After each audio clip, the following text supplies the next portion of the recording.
Welcome to Stretford, Paddock. I'm Ronaldo Brown, and this is the news. And once again, I've drawn the short straw, and I'm not outside in the beautiful weather, blue skies, sunshine, and Jay stitched me up again, and he's made me do it in the studio, but I'm going to have to get on with it anyway. But on a brighter note, the transfer window has opened. It is now transfer time, and you know what's going to happen at United. It's going to be the usual.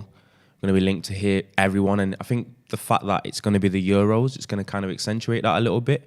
You're going to get players that show a little bit a good run of form, might play well in the competition, and you get United linked to him as well. And I think that's already happened in a little bit of the preliminary matches before the competition. You got the likes of Ben White playing well, and apparently now he's been linked to Liverpool and United. You can expect that to continue really throughout the competition. But now that the transfer window's open, I expect United to get busy really. I don't want us resting on our laurels. I don't want us waiting towards the end, kind of negotiating and navigating the transfer window a lot worse than we even usually do. I think a lot is expected. I think the fact that there is heightened expectation in this transfer window makes it even a little bit more pressurised for the Glazers and for United, because we don't normally fare too well in recent history when it comes to the transfer window, but we're going to have to wait and see. We've got a little bit of news on Jadon Sancho, Christian Romero. I might even speak about Ben White a little bit, and there's even a little bit of comments when it comes to the departures or the possible outgoings at United when it comes to keeper controversy, and the one that is in question is Dean Henderson. But without further ado, I'm going to get into the news. And with the first bit of news, it is surrounding the man, the myth, the legend almost, and that is Jadon Sancho, with Dean Jones Soccer reporting, who's apparently a transfer insider. I think everyone's one of them these days, where Jadon Sancho's camp are supposedly more confident than ever that he would join Manchester United. With Bild also reporting if there is a suitable offer before the end of July for Jadon Sancho, he can leave Borussia Dortmund. If not, he will play for Dortmund for another season. A transfer would be very likely to go through, though if Manchester United made an offer of around €93 million plus €23 million add-ons. I think a lot of people kind of take in the add-on factor of transfers a little bit too much. They kind of focus on it, and it kind of makes a deal seem a little bit more inflated. But usually, if you are buying a player of the ilk of Jadon Sancho, you've got a young starlet or a player that you want to thrive when you do sign him, and it's quite a big money deal. If anything, you do want to end up paying for the add-ons, because the add-ons are usually based on player success. So if Jadon Sancho comes to United and he is a success, he does go on to win a Ballon d'Or, he does go on to win silverware competitions, individual accolades, and then we end up having to play add-ons as a result. I think you've won the deal, really. I don't think we should be too deterred by that. I don't think that should be a factor in terms of deterring United from actually making a deal go through. I'm not quite sure how 93 million equates in terms of euros equates to pounds, but it's in the ballpark of what was similarly asked for in the past 2 years when it comes to Jadon. If anything, it's a little bit cheaper.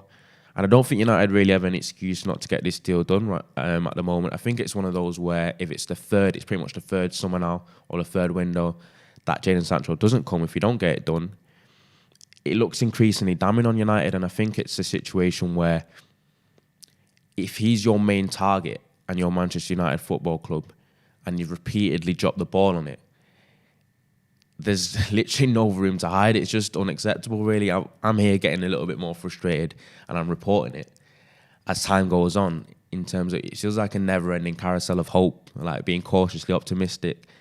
And it's about time that we get this done and get it done early. I think United in recent times like to seemingly wait until the end of the transfer window, towards the end of July, where players have to come in right before the season gets underway, really. They haven't got time to come and get bedded in. And I think that's just down to United's way of always trying to bargain transfers and get prices down, because whenever United come in for players, you get that United tax anyway. Clubs are always going to ask for a little bit more.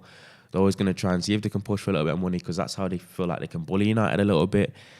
I think we've lost a little bit of our pulling power in that sense, but even without having the best success in terms of silverware since Sir Alex have retired, we've still managed to attract a lot of marquee players. Not all of them have turned out too well, but I think if United realistically wanted to get this done nice and early, it's been common knowledge now that Jadon Sancho is pretty adamant that he wants to come to the club. And he has performed well. He had a little bit of a hiccup at the start of last season, and I think people focused a little bit too much on that. I think that was just an after effect of him hoping that he actually could come to Manchester and come to United, and the deal didn't come through. He was a little bit overweight at the start, but he kicked on, and even though he was quite injured, he had stats that rivaled the likes of Messi and some of the best players in Europe when it comes to creativity and his assist making. And I personally believe going into the Euros for England, he's pretty much going to be England's trump card. And I believe that if United are very serious about challenging City, challenging Chelsea, and being a factor in Europe again, it's time that we put our foot down. The transfer window's open now, and we get this deal done, and we sign Jadon Sancho, who basically alleviates our right-sided issues. It makes us even more potent in attack, even though we were one of the best attacks in Europe last season. It's just a deal I would like to get done, really, and by all means, and by all accounts, it should be done sooner rather than later. And we do get to have a little look at him in the Euros and see how he fares at that kind of level. And if he does perform even more well, the pressure's on even more. So hopefully get it done nice and early. With the second story, it's surrounding another centre-back. But the centre-half bingo and the little fantasy seems to have already happened. And we've been linked to a man from Atalanta, and it's Christian Romero. Even though we have been linked to him, and supposedly the 2-2 Sport reported that United made some sort of unofficial bid of about 45 million euros for the centre-half, it's been quite shut down by Fabrizio Romano, who has stated that Christian Romero's camp are denying any proposal for Manchester United. Atalanta are denying too. They've never received the 45 million euro bid. There's nothing serious or advanced going on. As of today, good player, appreciated, but nothing going on now, which seems like something a little bit more legitimate, a little bit more credible than us actually doing that, because 45 million euros it's not the steepest of price tags, but it is for a relatively unknown commodity. I know that Atalanta finished third in the Serie A last season. They outdid Juventus. They finished above them. And he's a young player. He's around 23, 24 years old. And he was a really, really good player and a really important player for them last season. And I think if we do sign someone like that for that price tag off one good season, one off great season, I think it wouldn't be the smartest move, especially when you're looking at it as if you've got 45 million euros for Christian Romero. You've got 45 million euros or even a bit less than that thrown out there for the likes of Rafael Varane. It would be the most United thing ever to go and sign Christian Romero for that price when you could have got Rafael Varane for something similar, just because there'll be kind of a little bit of discrepancy between wages between the two. And you got the likes of Ben White being linked as well. We've had Koundé. We've had several centre-halves linked to us because it's definitely a need. And we conceded 44 goals in the league last season in 38 league games, and in the last 21 seasons in the Premier League, only one title winner's ever conceded more than a goal a game. So that tells us where our need is. It's not really going forward. I know that we'd like to improve going forward, and you can never have enough good attacking players or good enough attacking impetus, but defence, I'm saying it in the Americanized way, wins championships, and that goes for any sporting competition, any team sport. And if United don't get that nailed down, then unfortunately we're in for another long season. We saw what happened when Maguire went down. When Maguire went down, we completely was diminished in terms of the way we operated at the back. We looked like we lacked leadership. We was a bit all over the place. We looked disjointed. Eric Bayer's always injured. Lindelof's not at the level. Axel's not taking a leap. Phil Jones is unknown where his whereabouts are. But the fact that we're linked to centre-halves is a good start, but I'd like it to be ones that can come in, partner Maguire, and kind of strengthen us in that way, because when you've got 11 players on the pitch, when it comes to formations, team styles, players like that, or in terms of a good centre-half, it kind of adjusts the way you can set up, and it improves the team all around. It lessens the need for two CDMs to play. The fullbacks can be a little bit more aggressive in terms of their attacking position, because you've got a centre-half that's good on the cover and it's got the legs, and I think that's what we lack.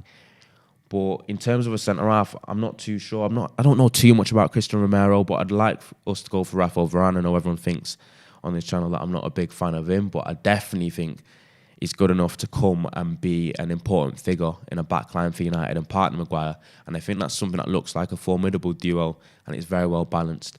But rightfully so, Romano stated that it's pretty much not legitimate news. I don't see United doing that off the cuff. We have signed a young starlet from Atalanta. I don't know if that's got anything to do with in terms of Ahmad, but in my personal opinion, it's not something I'd like us to get done. It's a hefty price tag. It might take away from the price in terms of the deals. When it comes to Rafael Varane, that's the centre-half I think that we should be focusing on. If the wages aren't too extremely high, and if we don't, I think the likes of Koundé and players like that have performed well at the top of the European level for a long time, that offer that little bit of pace and dynamism that we need in the back line, especially in the middle. I think that's a better option. But as for Cristian Romero, you might know a little bit more than me about him. Let me know in the comments. But in my personal opinion, I think there's better options out there for relatively the same price or even a little bit cheaper. And with the final story, it is on departures. We're talking about outgoings as well. Sometimes we forget that transfer windows don't just involve players coming in, they involve players leaving as well. And this one's around something that's created a lot of divided opinion, a little bit of controversy when it comes to the keeper issue at United and us not being sure on a definitive number one. Obviously, we've had the signing of Tom Heaton, but it's reported by the Football Insider that Manchester United will listen to offers for Dean Henderson as they set their sights on signing a second senior goalkeeper this summer.